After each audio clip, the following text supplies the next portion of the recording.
Good morning guys, welcome to watch my video. So malapit na po kaming matapos sa pag-walking namin guys. So dito po sa Boulevard. So ito po may nakita po kaming nagbenta ng buko. So bibili po kami guys at mag-sip na po ako. So ito. So kaming dalawa ni Habibi ang umiinom ng buko juice. Presko kayo guys. So ito po ang makikita natin ang panahon, ang ganda-ganda ng dagat guys. No, linaw na malinaw. So wala pong alon na malalakas. At may makikita natin na malalaking mga bisel doon sa gitna ng dagat guys. So nagwait po sila ng kanilang schedule na makargahan ng lupa.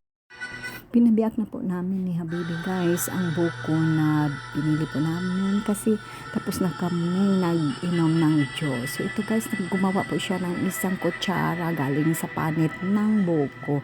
Ang sarap-sarap daw guys pag yan ang ginagamit natin sa pagkakain kasi masarap o maging matamis ang laman ng buko pag ginagamitan po natin ang kanyang panit. So ito na po guys, kumakain na po si Habibi.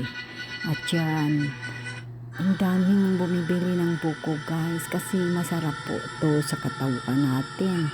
Pang cleansing. Lalo na kung may kidney trouble tayo guys. Masarap po ang kanyang juice na iinumin natin sa guys, before po tayo mag-agahan. Ayan, si Habibi guys, concentrate po siyang kumakain. At ako din guys, kumakain din ako dito sa kabila. So, ito po, nasasarapan ako guys kasi matamis.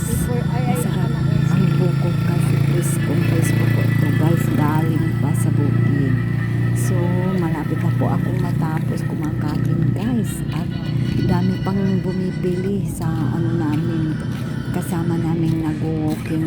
So ito po ang ginagawa namin sa ngayong araw, first day of the week, Monday, April 8, 2024 guys. Thank you for watching.